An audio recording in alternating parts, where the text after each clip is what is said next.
Here's Raimundo.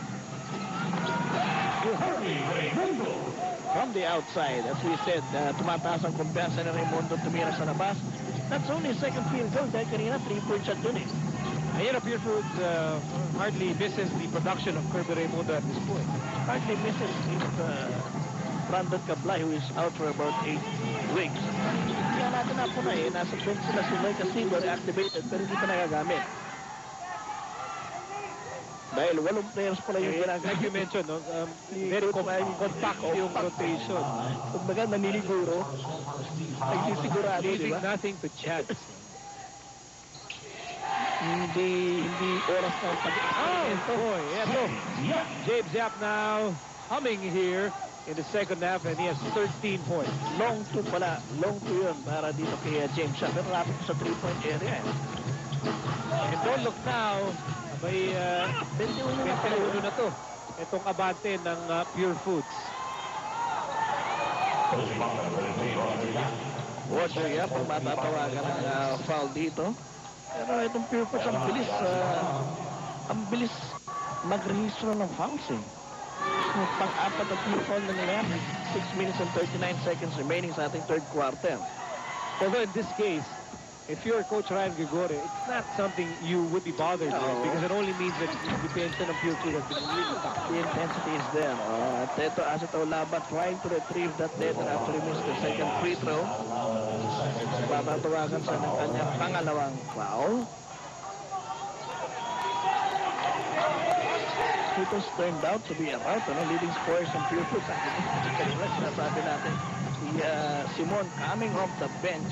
Silang dalawa ni James Yap, 13. Salvador coming off the bench with 10. And Roger Yap on the verge of double figures with 9 points. He is a double figure, 11 points. Hinantay mo pa kasing... And, you know, all of this started at the tail end of the first quarter, Barry. Doon nagsimula ang lahat. Oo, 9-0 run ending the first quarter. Umaga sa love story doon na-develop. Ganon. Time out muna tayo. We'll be right back. Ngayon, 3 assists and 2 steals for Roger. Affirmative. Yap. Oh, negative ngayon yung atake ng Coca-Cola. Mayday nga. Mayday. SOS eh. Coca-Cola really needs somebody to start something here, whether in offense or on defense. Pinasok na ito si Ron J. Benafe. Baka sakali. Inumpisa ni Kenneth Duremdes itong offense ng Coca-Cola in the third quarter. But nag-take them off yan. And this is a small, outside of Taulava, this is a small Coca-Cola lineup. Duremdes, this is inside. Isip is on the scoreboard. Itong si Mark Isip. Yung sinasabi natin, with Mark Isip checking in for Tenan, kailangan mag-step up din siya. I can imagine Paulo Pure Foods must be feeling good about themselves. Tama ba? Paulo, are you there? Yes, Miko. Yes, actually, kapansin-pansin dito yung energy at yung enthusiasm ng buong Pure Foods team. Pati yung kanilang bench nung huling timeout, papalik pa lang yung mga players sa bench. Yung mga bench players sa Pure Foods, tumakbo na kaagad sa loob. At ang nanguna doon, si Adukol pa. Talagang kitang-kita mo, they're up in arms here in this third quarter. Kahit lamang sila dito by a big margin. Up in arms for the right reason. Yeah. Well, like they say, Ayun. yeah, he's up in arms, but he's not complaining. Here's Taulava. Pinasa kay Kabagton. Swings it over. Buena Fe. Yes, sir. Binawi yung 3-point shot from si James Yap a while back. And Buena Fe, only 5 points across his name. 4 points. 4 points pa pala. Pero PM3 yung kanina, yung ginitawan ni Ron J. Buena Fe. Here's Yap. Taulava with the rebound. Malaki-laki ang kailangan habulin dito ng Coca-Cola Tigers with 5 minutes to go in the third quarter. Hindi nila nakita si Mark Isip na nagsosolo. Dahil breakdown, lapse sa depensa ng Pure Foods. So timeout muna tayo. Pure Foods pa rin. Nangunguna dito, 72-53. Kalbo. Oh, Ako nagpakalbo rin. anong gusto mo? Magpatubo rin ako ng bigote. Tapos si Dominic Uy naman, ang usapan namin, ako magpapakalbo, siya na may papatubo ng buhok sa ilong.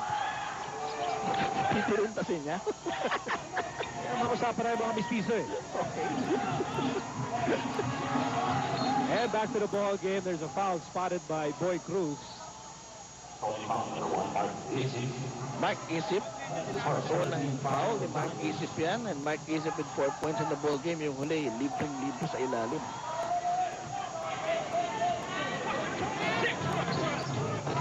Hindi pa naman yung team natin. Kasi 9 ang abante ng Pure Foods. Kumaka-defense na mapipigilan. Sabi ni James, Mr. Pascua, you were saying? 19 points. The former MVP. Ayaw talaga palapitin itong Coca-Cola. Here's Cabagdon. He fakes. He fires. And it's good. Pero pahirapan din yun para kay Cabagnon dahil yung depensa ng Pure Foods nasa mukha niya eh. Cabagdon is 14 points. That was his first basket here in the second half. Still a 20-point lead itong Pure Foods, 75-55. Here's Yap. James Yap inside Salvador. Salvador goes to Raimundo. Raimundo on the move. Outside, Simon! Here's Buenafe. Oh, look at Buenafe trying to go. But he is fouled. Nasundutan itong si Buenafe sa midcourt. Ang Lanete ang matatawagan ng foul dyan. Nasa penalty na naman ang Pure Foods with 3 minutes and 51. So dalawang free throws para dito kay Ron J. Buenafe. Mahaba-habang akyatan nito. At hindi sila makakakyat kung sumasablay ng free throw. Manipis na rin ang chance nitong Coca-Cola na makakuha ng outright quarterfinals. So for that to happen, kailangan merong three-way tie, triple tie for the last automatic quarterfinals first. At kailangan ang involved doon would be Coca-Cola, Ginebra, and Red Bull. Kasi pag ang involved doon, Token Tex, laglag doon ang Coca-Cola because Token Tex defeated Coke by 25 points. Hirap yun. Masyado maraming involved. Mahirap yun na kailangan isa lang involved.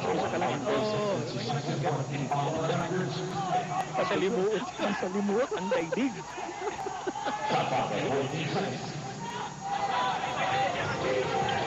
Here's Lanete.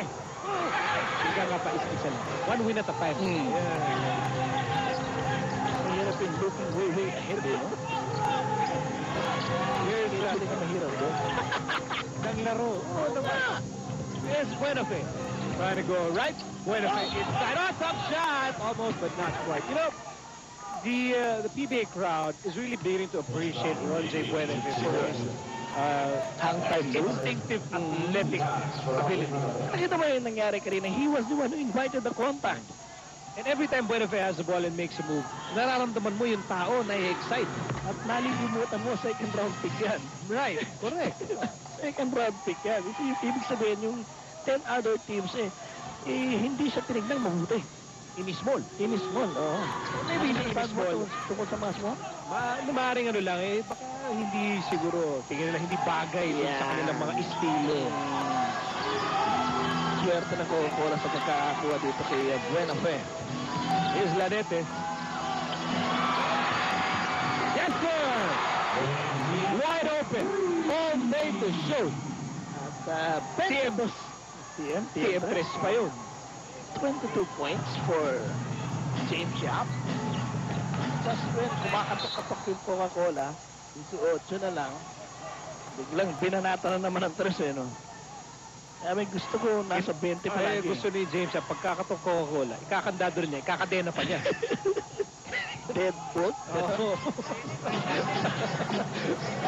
Hindi kayo pwede pumasok dito. Bawal. 2.5 remaining here in the third quarter. Lanete. I can tell you he's probably looking for Simon right now. And now they will look for James Yap. But Simon almost loses the ball. 6 to shoot. Simon na-atake dito. Simon fires! Almost but not quite. Nakuha pa na Pure Foods ang bola. Balik kay James Yap with a new shot clock. And now back to the Italian stallion, Chico Balboa Lanete. Here's Lanete on the move. He slices through. And he goes to Raimundo! Nakita pa niya yun? Nakita pa niya yun? Akala ko sa John Van na eh. Naihugot pa doon kay Raimundo eh. He's very sly. Sly. Ayun na lang. Yun lang dapat ano mo. Chico. Sly. Lanete. Sly move. Oh, nice pass for Kirby Raimundo. Goes under the bridge.